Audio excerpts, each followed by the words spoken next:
Hashing. Hashing is a process of taking a big body of data and reducing it to a small body of data. So we may have a long list of bits, L bits, and we want to reduce it to a short list of bits with S bits, where S is smaller than L. Now, it's very easy to do. You simply cut an S-size list out of this L and put it here, and you got it. Yes, we can do it. And we will do it if we find a good use to it. Hashing talks about reducing a long list to a short list, but to do it in such a way that the short list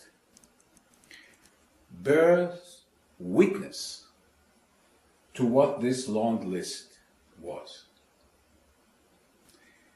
Now, we know from information theory that if this is shorter than that, and that's a random list, the short list cannot contain all the information that is in the long list. But maybe we don't need all the information. We need sufficient information. When you want to verify that you and your friend, you saw the same movie and you forgot the name of the movie, you remind your friend about one scene and he reminds you of another, and then maybe a second or a third one. You remind him, and if you agree on all those scenes, probably you have seen the same movie, although you haven't checked frame by frame that you have seen the same movie. That's the idea of hashing. If we can catch enough of the information in the long list and put it in the short list, then we can use the short list as an identifier of the long list. And hopefully, if this is communicated from a sender to a receiver, and this is also communicated, maybe on a different channel, then if something happens to the long list here, some bits flip, then if someone would use the same procedure that was used to compute the short list from the long list on the receiving end, there will be an inconsistency. The short list that the receiver will compute will not be the same as the short list that was computed by the sender, and that will be a red flag. Something happened here. So you can see how we can prevent or identify errors in communication and spot a modification of the original data by a hacker using this technique of hashing. Now, one way to look upon hashing is as follows. You have L bits. That means that they are 2 to the power of L different strings, different variations of L bits size string possible. And hashing means that you take here a series of boxes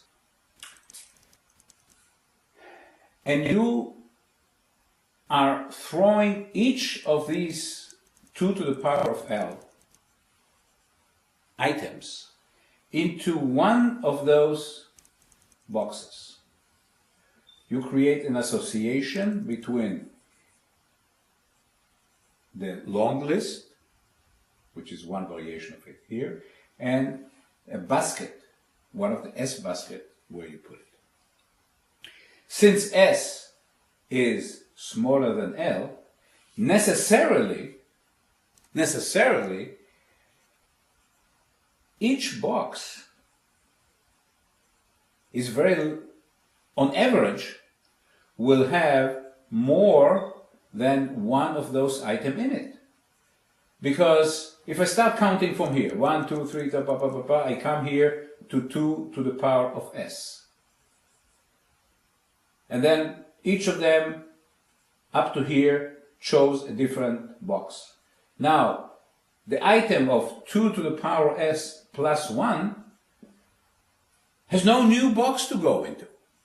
It has to go to one of those that was already occupied by one of those long lists.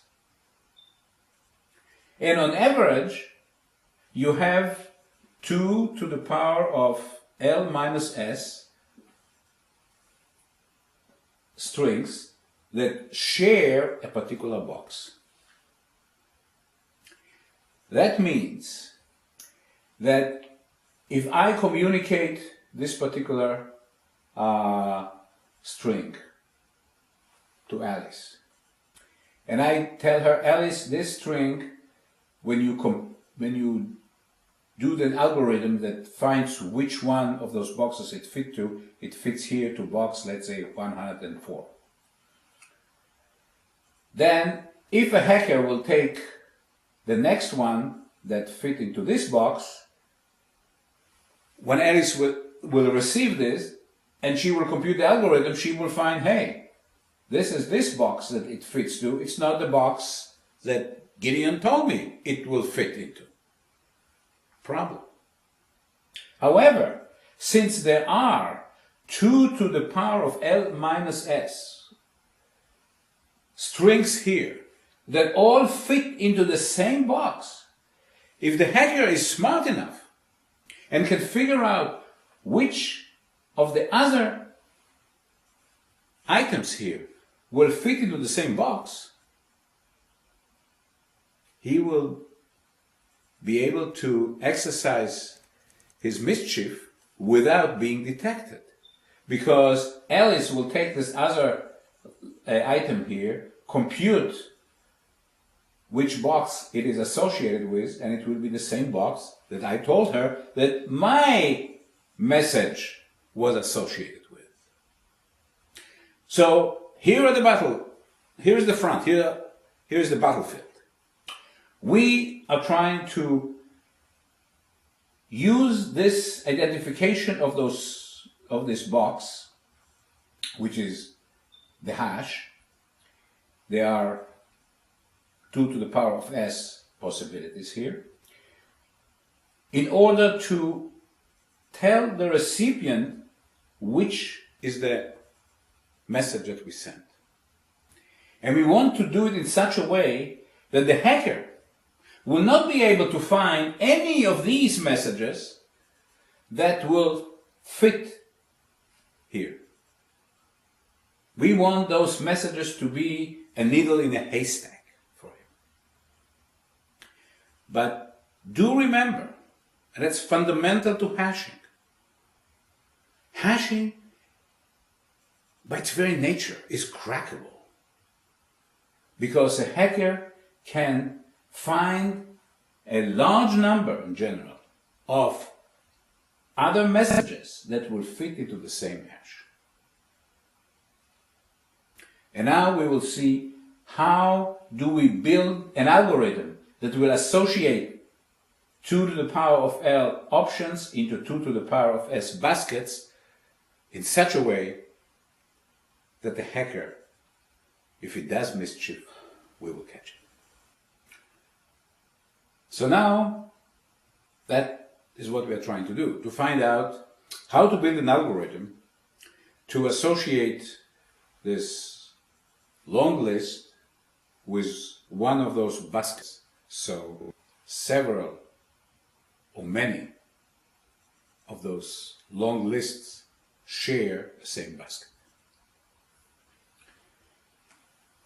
There is one way of doing it which is not very popular, but I personally favor it, and that is using any encryption cipher in which the ciphertext is larger in size than the plaintext. And there are a few of those. Any of those will do.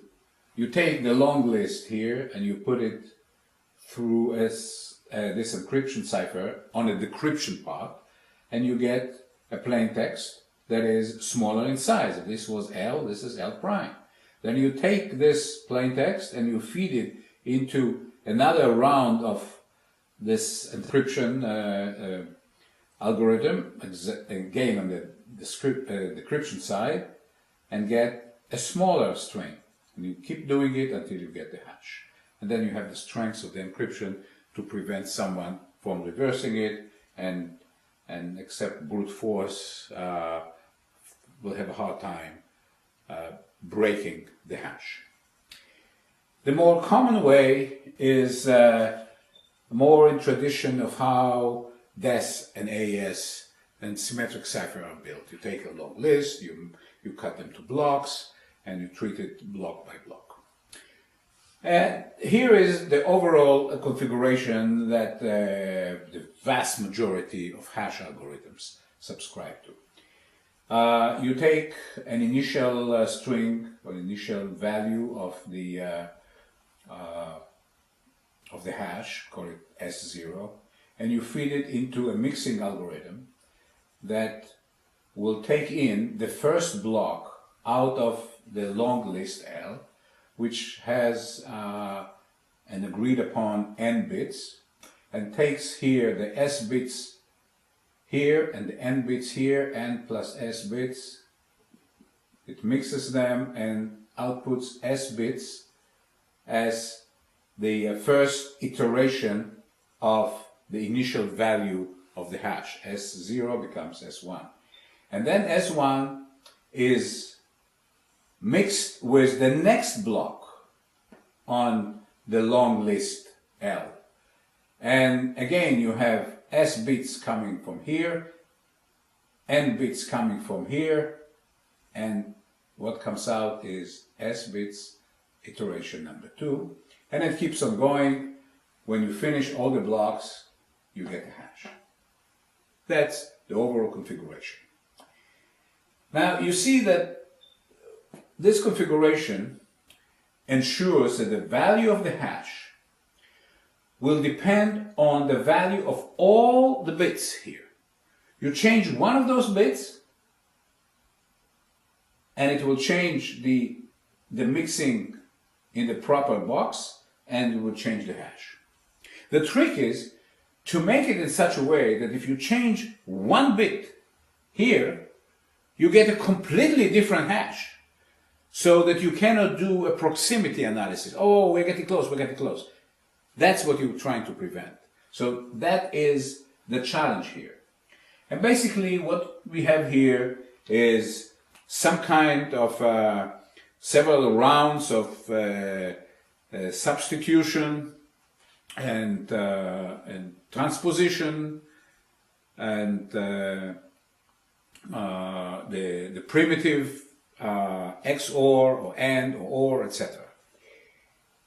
And all those things are put here in order to get it as complicated as possible for someone to have an hash and find a proper string of L bits that will hash into it, which we call one-way function. It's easy to do it this way, difficult this way.